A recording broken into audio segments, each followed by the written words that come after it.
Welcome to the KolbeCast, episode 153. Thank you for joining us. Today, Kolbe alumnus and fellow TAC alumnus, Adam Seagrave, joins Bonnie and I on the KolbeCast. Adam is a professor at Arizona State University. He's been working on projects to examine racism in our history and how we can approach these ideas, especially in the light of our Catholic and classical background. We hope that you enjoy the show. Hi there, I'm Bonnie, liturgical musician, popcorn and podcast fanatic, and Kolbe homeschooling mom to 4 lads and lasses of middle and high school age. And this is Stephen, homeschooling father of 5 and director of development for Kolbe Academy.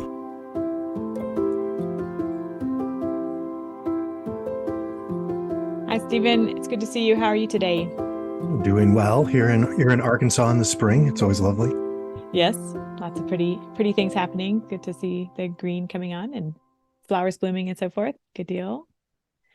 Today, our guest is Adam Seagrave, an associate professor at Arizona State University, published author, and Kolbe alumnus, among many other things.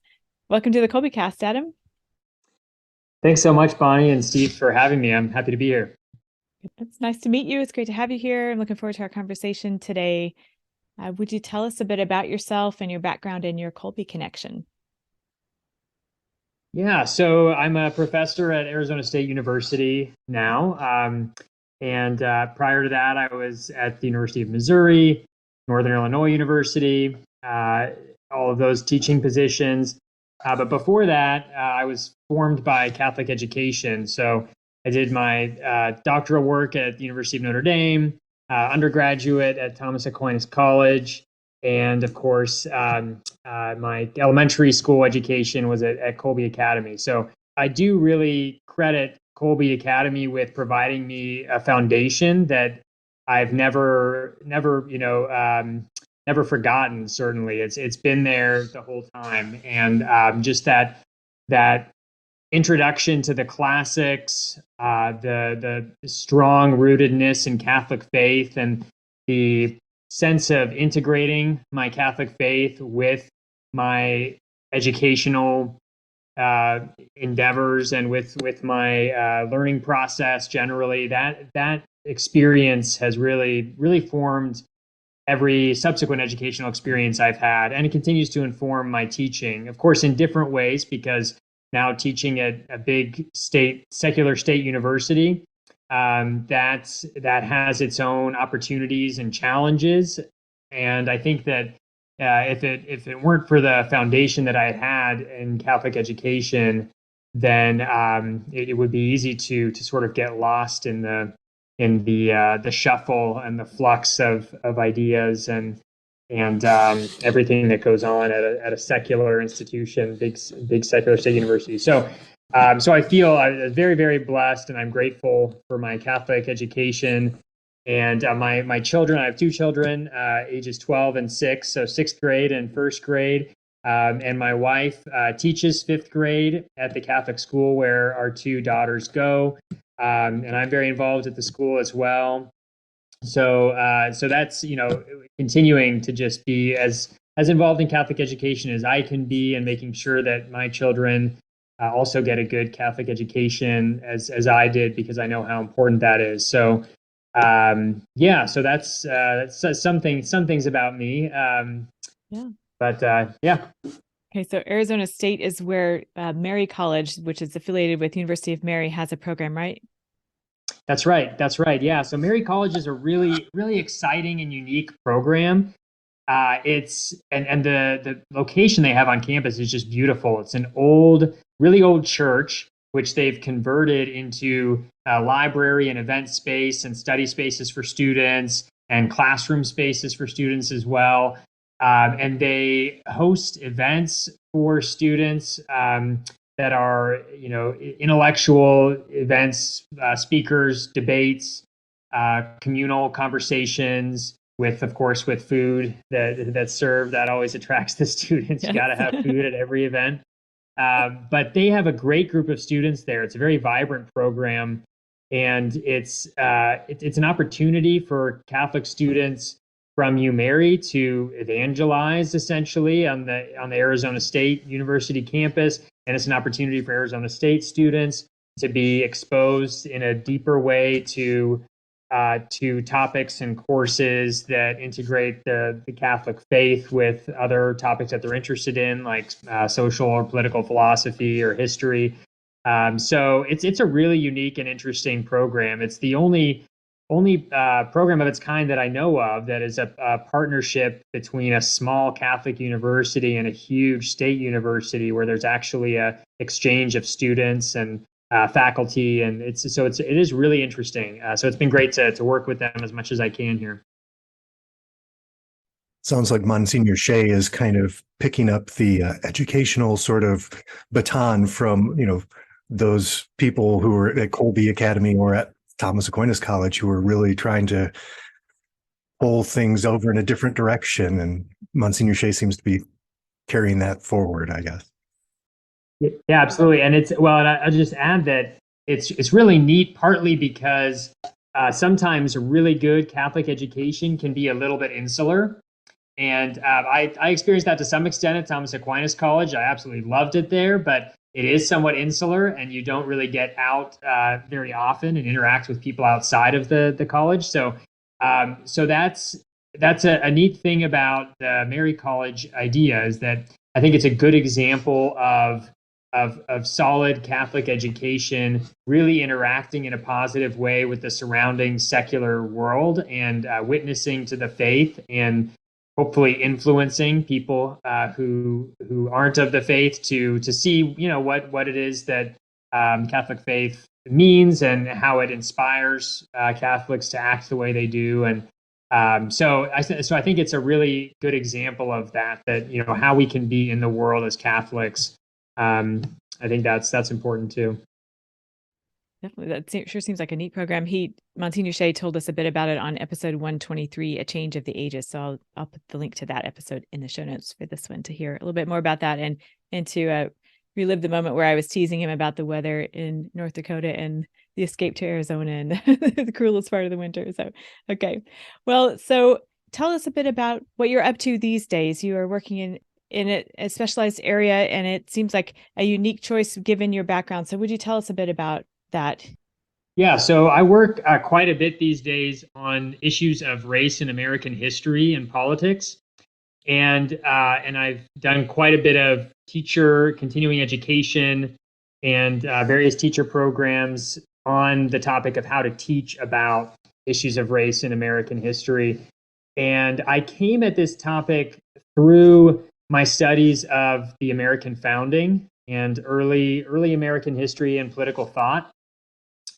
And I realized as I was teaching, say, the Declaration of Independence or the Constitution, it became so clear to me how centrally important the issue of slavery and issues of racism were at the time, and how important and illuminating the struggle to abolish slavery, to overcome racism, or to make progress in overcoming racism, how really important those were to understanding what it means to be an American in the best sense of the term. And so, and then also, so along with that, as a believer, as a Catholic, and as someone who believes in the Bible, I connected that, of course, to the book of Genesis and the creation of human beings in the image and likeness of God. And the Declaration of Independence is a really interesting echo, I think, of that creation story in the book of Genesis. And it's the Declaration is one way of understanding what it means to be created in the image and likeness of God, I think, namely that we are equal in dignity, and we all have rights, certain rights that have been endowed by our Creator, as the Declaration has it. So I saw a tight connection there. So on the one hand, how do we understand what it means to be an American and what's important about that or good about that? And then how does it connect up with our faith as Catholic Christians?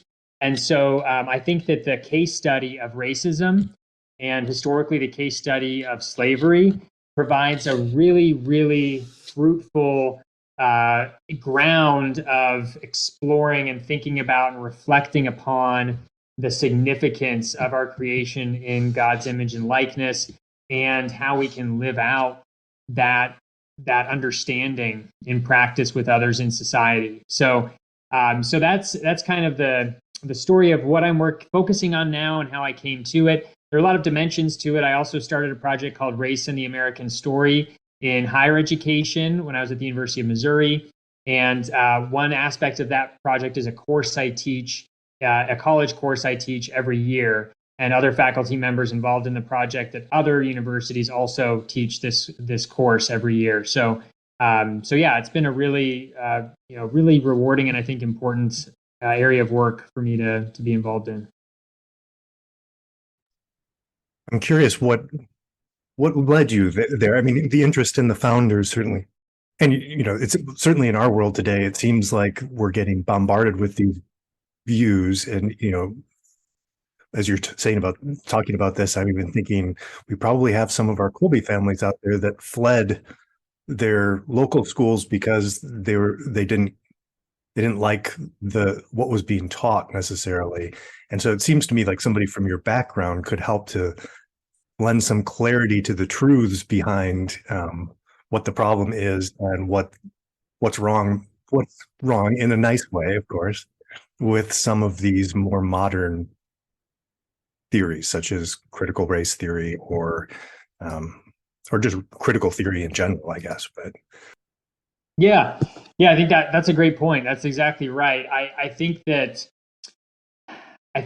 the ways that the history of racism in the United States has been taught recently, many of them have been unfortunately very harmful and reflective, in my opinion, of very wrong worldviews and ideologies. And so I think that what people refer to as critical race theory is exactly that. I think it's a harmful approach to thinking about issues of race that tends to focus on power and treat human beings as as sort of like billiard balls, sort of vectors of power, as things almost that are defined by whether they are on top of the power hierarchy or on the bottom of the power hierarchy, where they fall in this sort of field of power relations. And so I think it's incredibly reductive, the way that that approach to teaching about race, that either you're white or black, either you're oppressed or oppressor, and it doesn't leave any room for more profound understanding of what it is to be a human being. And I think that's the biggest problem, is that recent approaches in a lot of schools around the country, unfortunately, to teaching about race and racism, they give students a false and too narrow and restricted and reductive idea of who they are as human beings.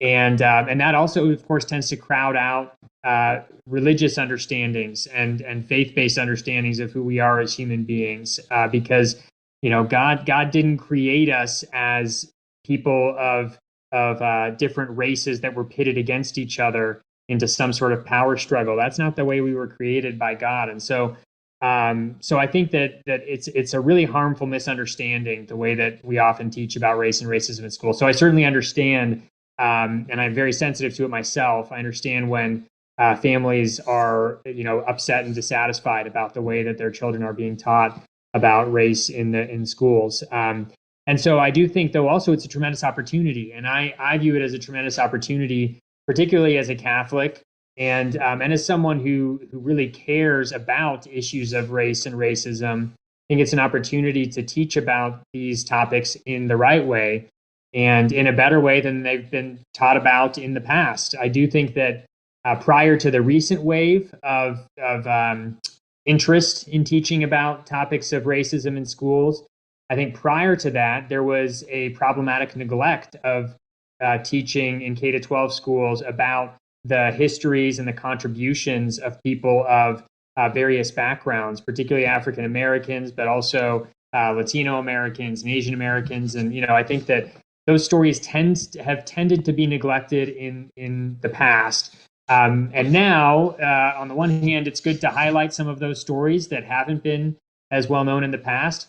So I think we can improve how we teach American history, but I think we have to do it the right way. And so that's where I think the opportunity comes in. We can really do a good job of teaching American history in a complete way and of introducing students to the full the full understanding of their humanity and how that fits in with their society. I think we have an opportunity.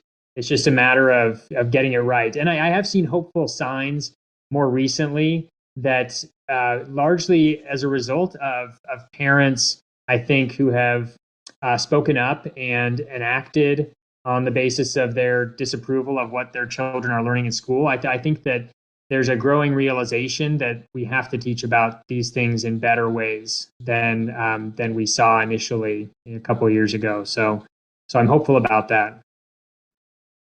Certainly seems like the modern things have made it impossible for us to just I mean, normally I'd just like to go back and say, hey, look at how people struggled, like you said, in the founding of our country and prior to that with this great evil, Alexis de Tocqueville recognizing it as the thing that's going to tear our country apart. But, so it's as a Catholic, I'm just like, well, look at all the Blessed Mothers appeared in all these different things. We have saints of every background. It's already here. It's looking at everybody as a child of God and part of the church. But I think I see, like, my daughter will go off to faith formation and there will be people in her class who say, I hate white people to her, and she's as white as they come. So I don't think they direct it at her, but they're saying something. So even if I'd like to just say, no, we just love everybody, and yes, we have to try to make our society more Catholic in that way, where it's loving the neighbor, you have to be more nuanced about it than just saying that. That's not enough today. Yeah. Yeah, it's true though. That's a great point about the resources we have in the Catholic faith in particular to draw on in teaching about diversity in a good way. As the meaning of Catholic is universal, of course, and so as the universal church, there are all sorts of resources for helping students to understand and to see the I guess how diversity relates to humanity.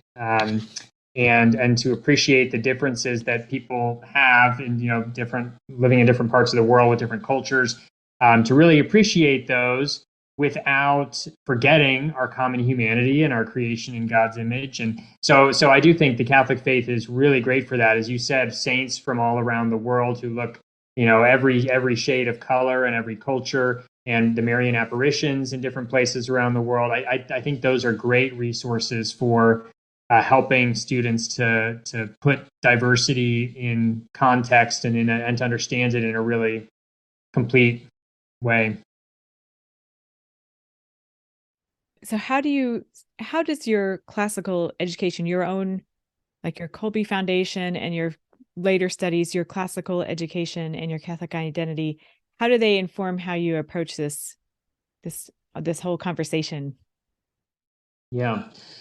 Yeah, well, I think that a classical education is centered around the questions that we perennially have as human beings about ourselves and about the world, right? And classics are works, texts that have stood the test of time in providing insight into those questions and the answers to those questions. And so I think that a classical education it's profoundly unifying, I think, and in terms of allowing us to connect with human beings across time, and of course, therefore across space as well, and to converse in a way with people who have who have lived hundreds and thousands of years ago. We can really converse with them in a profound way.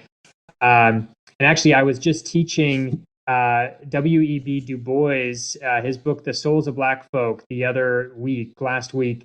And he's got this incredible paragraph on the classics that it's probably one of the most cited paragraphs in the book, but I actually might quote from it here because it's so powerful, and I think I've got it handy. He says, I sit with Shakespeare and he winces not. Across the color line, I move arm in arm with Balzac and Dumas, where smiling men and welcoming women glide in gilded halls. From out of the caves of evening that swing between the strong-limbed earth and the tracery of the stars, I summon Aristotle and Aurelius and what soul I will, and they come all graciously with no scorn nor condescension. So wed with truth, I dwell above the veil.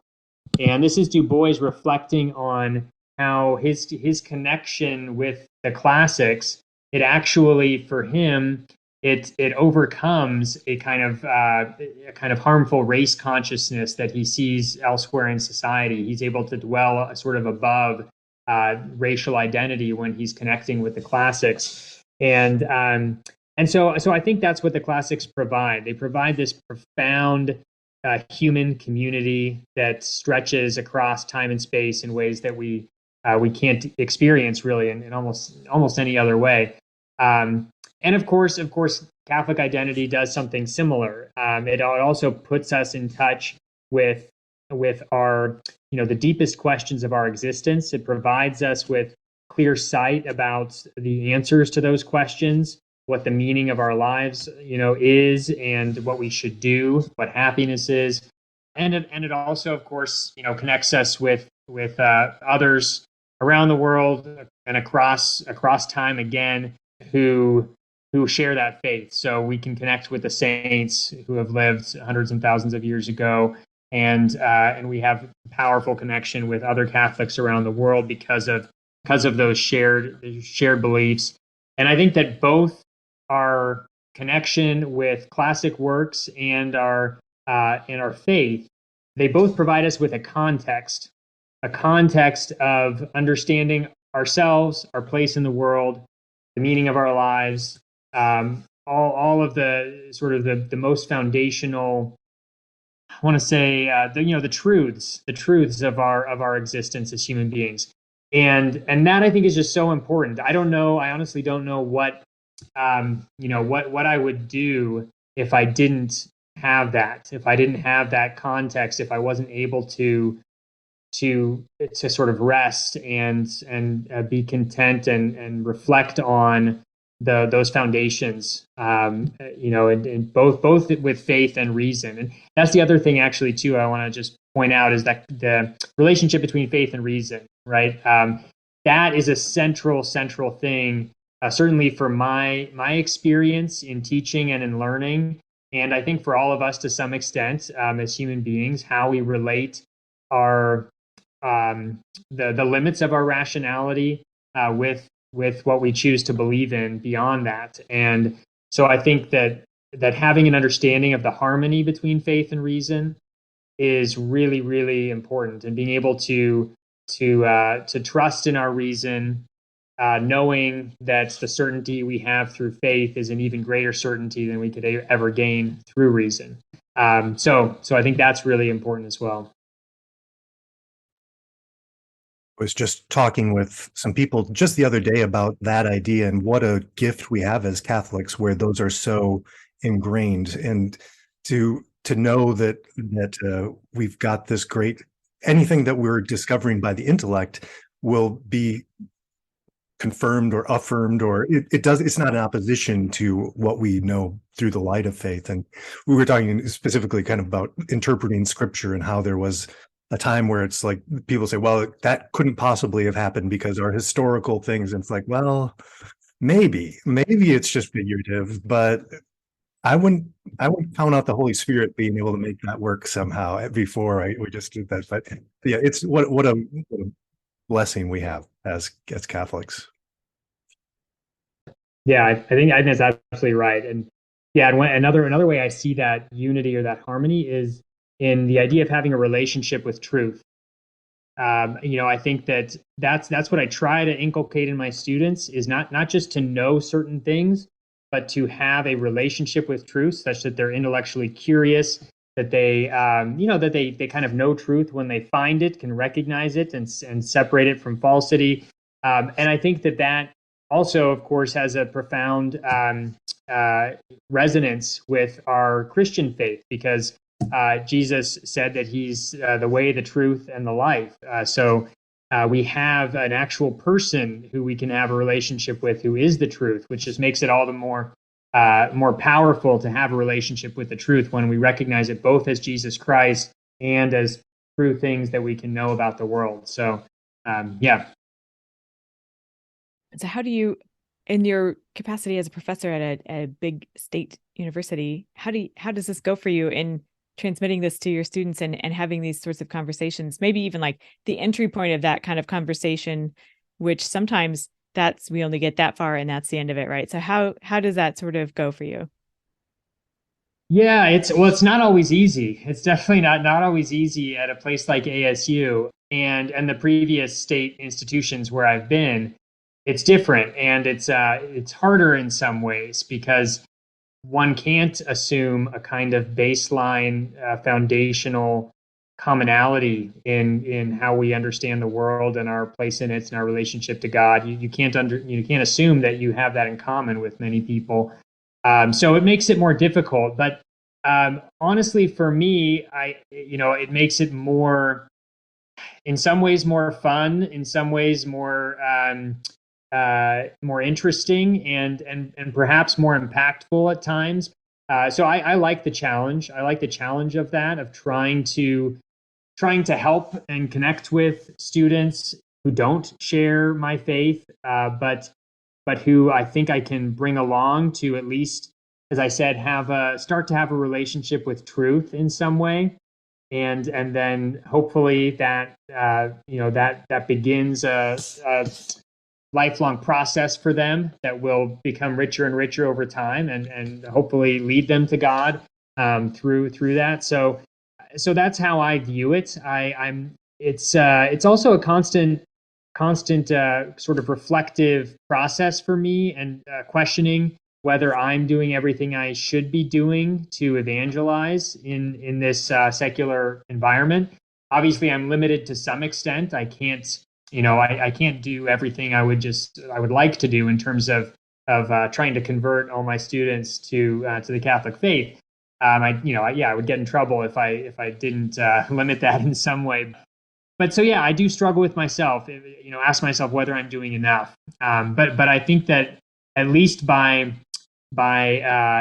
teaching students as best I can to love the truth and to really care about learning, and also to teach them that there is such thing as objective truth, that we can know it, that we can talk about it with each other. I think that will at least have a beneficial effect on them, that's in line with our faith. So yeah, so it's a constant questioning and readjustment process for me in terms of how exactly to live out my faith in that environment. But I do think that I'm called to do that. I think it's certainly a calling, I think, to be a witness in a very secular, a secular environment, and I think I'm called to try to do that, at least. It's recalling to me some of Monsignor Shea again, coming up with his document about being in a post-Christendom era and being in the new apostolic age. So as you were talking about that, I was thinking, yeah, you can't just approach something in the world you're in like we would have at Thomas Aquinas College, where it's just like, just throw it out there, let's talk about it. It's more like, it reminds me of St. Paul in some of his epistles, where it's clear he's borrowing language and the culture that he's in. Like, he's like, I believe that the quotation, like, in whom we live and move and have our being, is a quotation about Zeus for the Greeks.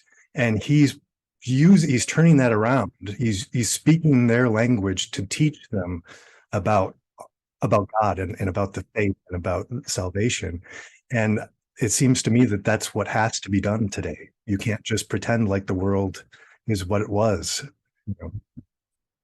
Yeah, that's a good point. You have to meet people where they are to some extent, and sometimes sometimes I've been at a loss where really I don't know how to, if I can get there, if I can get as far as I need to go to meet somebody where they are. So it can be a little, it can be frustrating at times, but I think, yeah, that's a good connection. I mean, in terms of being like St. Paul and really going out and trying to bring people along who are very far from the faith. I think we are in that time because there are a lot of people who are, separated from the faith by a pretty large abyss. Okay, well, one area I see this being applicable to us as Kolbe families is in studying the classics in today's, I guess, what term do we want to use? Progressive cultural atmosphere, perhaps. Does that term land with you? Okay. Sure. Yeah. So we, as Kolbe families, study a lot of the classics, and as you've already mentioned, we learn a lot from the classics about human nature and ancient times to present times. We see things happening over and over again. We see sort of a common thread about how people are, what human nature is, and learn a lot. And we learn to see the area in between the black and white, the two extremes. We learn about nuance in the course of these studies. So there's a great value in that, I think. But how do you, as a Catholic, assess the past, especially in your area of expertise, your particular area of study, the founding of the U.S. and the people of that time? How do you kind of approach that, and maybe how did you even land on that particular period of history? Yeah, that's a great question. So I think that on the one hand, of course, we know humanity and human nature, it's an eternal thing because it's in the mind of God, right? We all existed in some form in God's mind before we were created, and human nature is something that is an idea in the eternal, in the eternal law, right? In God's mind for how He governs the world. So humanity is eternal, and human nature is eternal. But we live in history, and as human beings, we get to know the world better over time, and we learn over the course of history. And actually, that I think is, it's one thing that can lead to the progressive error, which is that everything is always getting better and better, and therefore whatever comes later is always better than what came before. So that can be a fallacy, I think, at times, this progressive view of history, which does inform some of our current, what we call progressive sort of cultural opinions, that what's old is therefore bad or not as good. So I think it can lead to that fallacy. But I do think in the case of American history and the early American history and the American founding, I do think that was a case of true discovery. I believe a true discovery of truths about human beings and how they apply to society and politics. So I think that the insight that eventually becomes expressed in the Declaration of Independence about created human dignity and how it relates to politics, I've always thought that was an important discovery, and that the American experiment, as it's been called, really is a unique and an important opportunity in human history for people in community to live out their human dignity, to follow the natural law in better and freer ways than most human beings have been able to do so before. So that's one of the reasons why I've really focused on the American context and the American founding in particular, is because I do think it did provide an important, a crucial contribution to humanity. So I think that's the case, and that's partly too why I think it's so important that we teach our history correctly and that we improve American politics and save it, actually, really, because I think that if it goes away or fails, as it threatens to do, I think now, if it does go away or fail, I think that's a real loss for humanity, and it's a really tragic thing. So I think that it's important that we preserve the American experiment, and that means in a way conserving and sustaining the insights of the founding, and in a way applying them better than they were at the time of the founding, and renewing them and understanding them better perhaps than they were at the time. So that I think speaks to your question a little bit, but I know I kind of probably got off track too. I think I asked you about 29 questions all at once, like several different directions. So good. You synthesized them quite well. Sorry about that. No, it's a good question.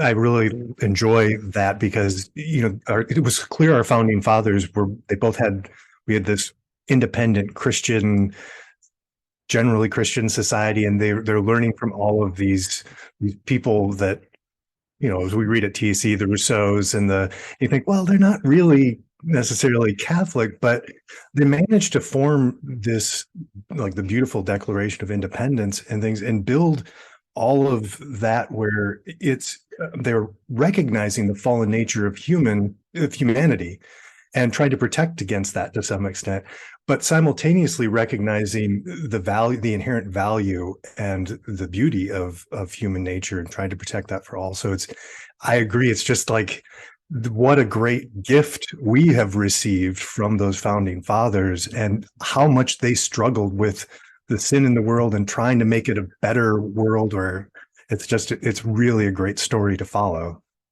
Yeah, and that all, I agree with that, and that all despite the fact that actually many of the founders themselves were anti-Catholic in various ways, right? So that's a complication as Catholics in the United States, I think. And actually, I do think that this is a time when Catholics really can come to the forefront of leadership in our country and really have a positive effect. Because, we've had an ambiguous relationship as Catholics with the United States from the beginning. Again, largely just because the early Americans, early Protestant Americans' suspicion of Catholicism and its ability to integrate with the American experiment. But I think we've shown that there is profound continuity there between the Catholic faith and American principles, and so that is an interesting story, though, kind of a related story, the anti-Catholicism that was present in early American history. What was that like for you when you were delving into that as a Catholic yourself? Did kind of weed through that somehow? You stuck with it. So what was it like? Yeah. I mean, I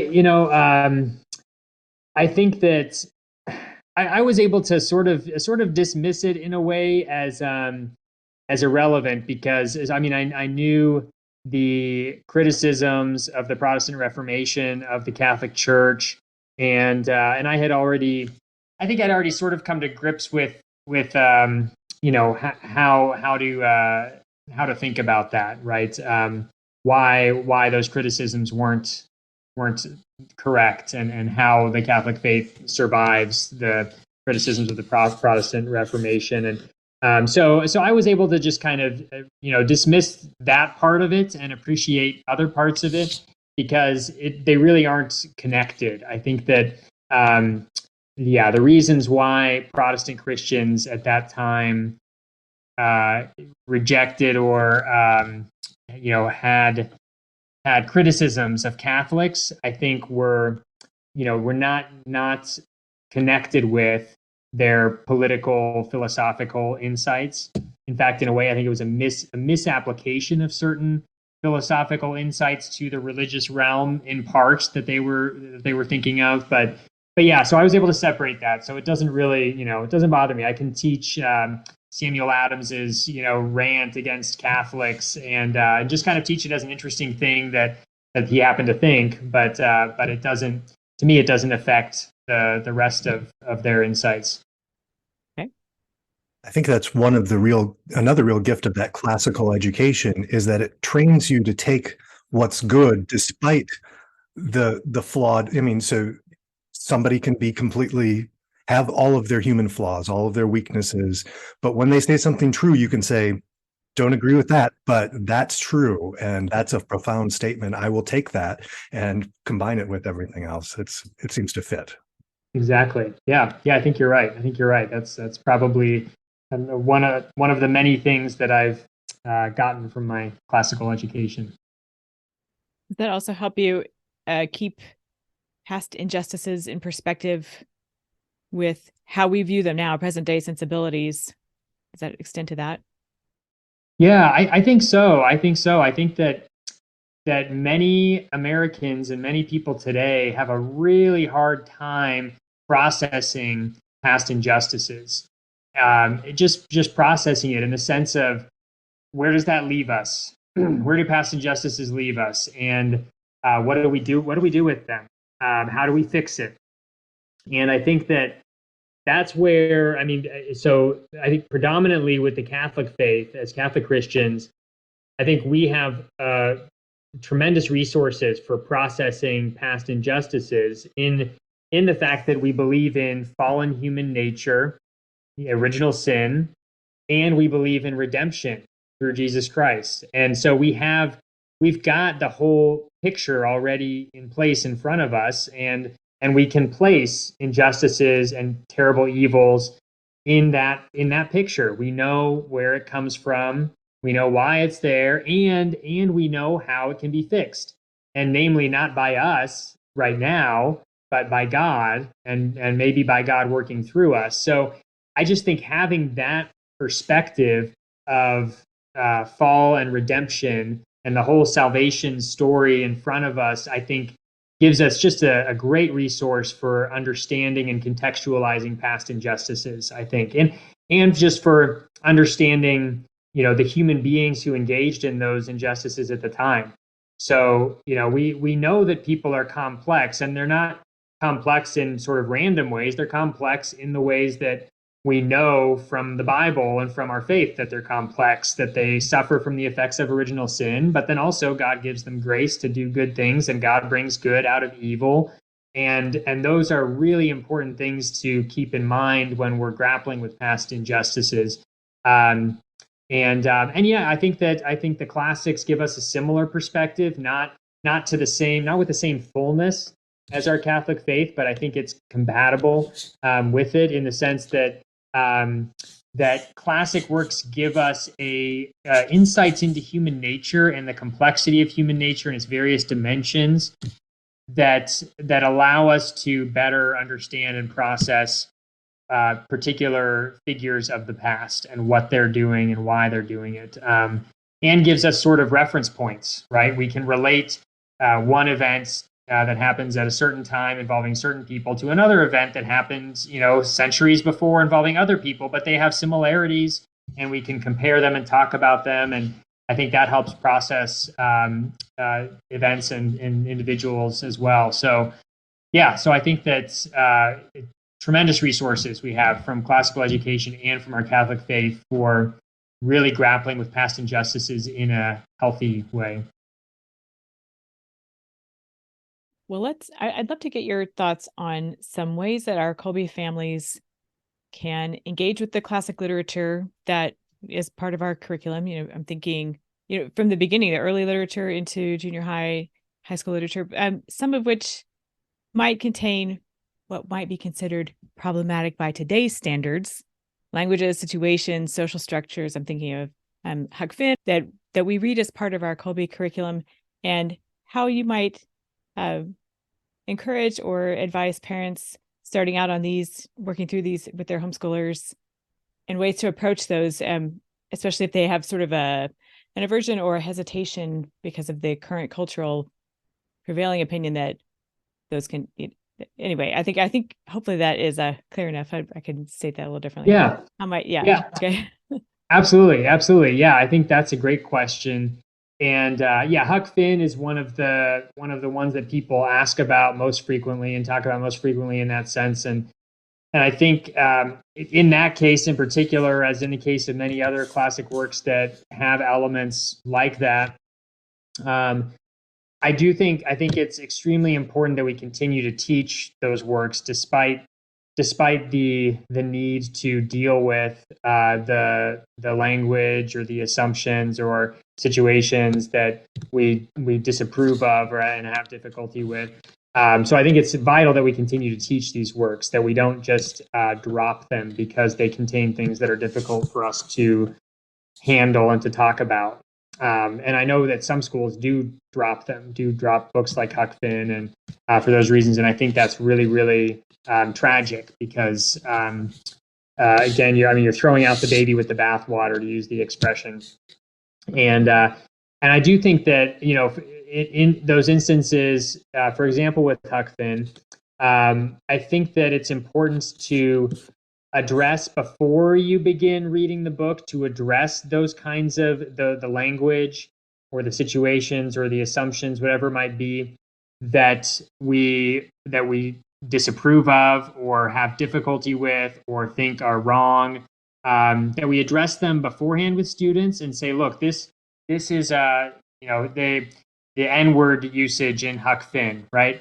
Here's the historical context of this word. Here's how it was used. Here's why it was used. Here's what's wrong with it and why we don't use it anymore. And just to have that whole conversation with students before even starting the book, so that and not just dismiss some of these things as, well, that's the way they talked at the time, and we don't talk that way anymore. So that's that. I think it's really important for students to understand why it's wrong to use that word. It's not just a bad word. It's bad for these reasons, and then I think that then allows it to not be an obstacle for students or parents or teachers as they're reading the book, if they've already addressed the problematic nature of the language, in advance. We know this is problematic. We know it, but we are going to read it for all of the benefits we get from reading this work.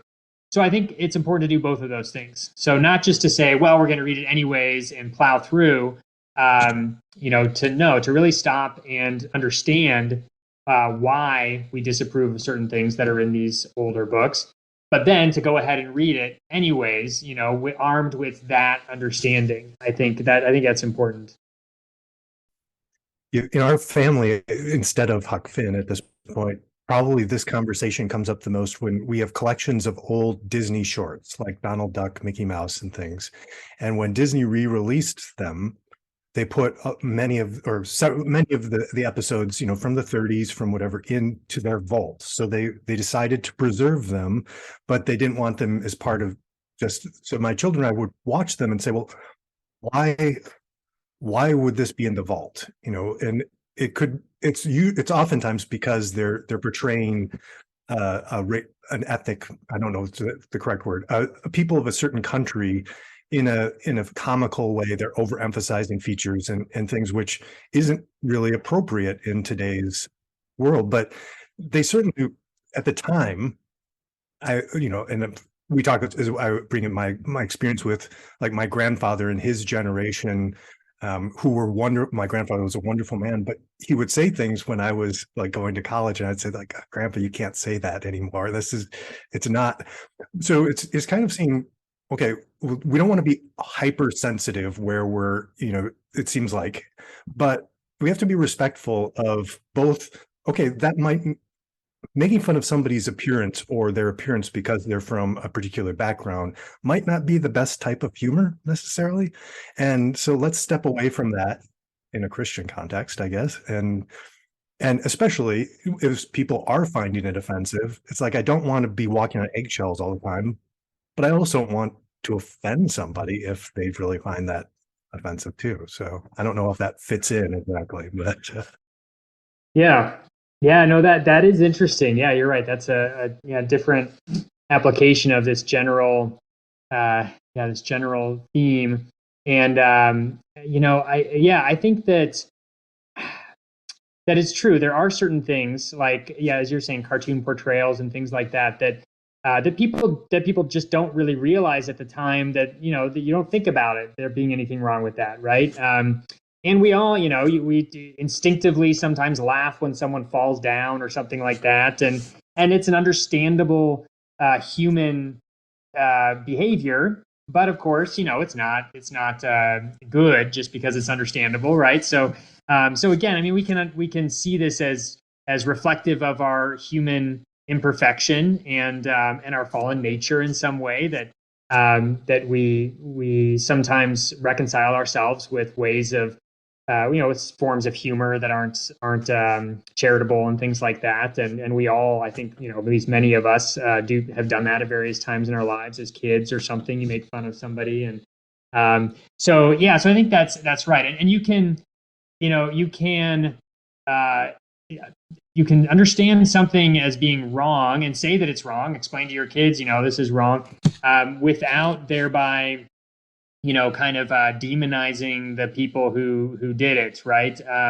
That's the other thing, is that just because somebody does something that's wrong or is involved in something that's wrong doesn't mean they lose their human dignity, and doesn't mean that that God doesn't love them anymore and that we shouldn't love them, right? So I think that's also a difficult thing to process, that you can condemn someone's actions or what they're involved in without thereby condemning them as a human being.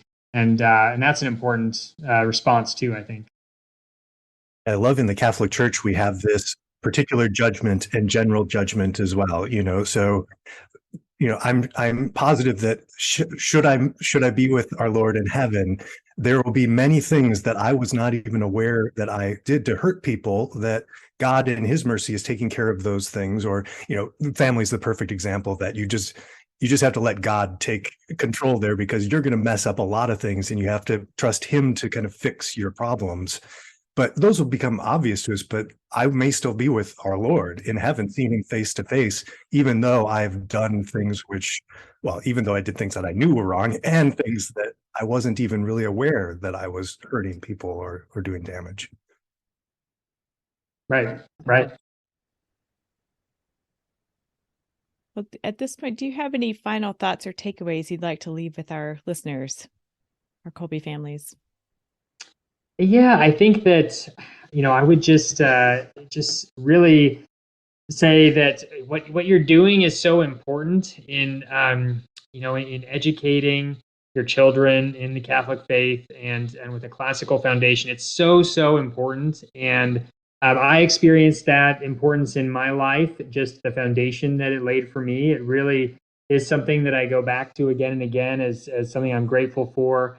And it really set me on the trajectory that I've pursued in my life. And so I would just commend everyone who's engaged in Catholic education of children, just that you're doing something extremely important. And I do think that there's hopefully we're at a time of renewal in our country, and I think we may be, and I hope we are. And if we are, I do think that the better forms of education that students are receiving increasingly through classical approaches, classical education, which is growing like crazy around the country. So I think that, and I think Catholic education, I really think will be key factors in that renewal. So I would just say keep up the really, really important work and persevere, because I do think it'll have bear incredible fruit in the future. Okay, well, Adam, this has been a great conversation. We really appreciate you coming to visit with us. I wanted to throw out to our listeners episode 119, The Hope Throughout, with Tom and Noel Crow of the American Catholic History podcast. I meant to mention that earlier when we were talking about your studies in the founding. That podcast, we had the great pleasure of visiting with those two back a while here on episode 119. I'll link it in the show notes. And they tell so many stories of the contributions Catholics have made to the American experiment. So that is for those who are interested, and they can kind of add more to what you have to join the conversation in that way. So we'll, of course, our show notes contain lots of links to stuff we covered today and things that are related and might otherwise be of interest and pertinent to this conversation. So please head there to check those out. Adam, thanks so much for coming to visit with us today. It sure was nice meeting you. Thank you so much for having me. I really enjoyed the conversation and enjoyed being here. Thank you. Subscribe to the KolbeCast on your favorite podcast app so that you don't miss an episode. And let us know how we're doing by leaving a rating or a review. And as always, feel free to email us at podcast@kolbe.org. Mary, our Mother, pray for us. St. Maximilian Kolbe, pray for us. Ad Maiorem Dei Gloriam.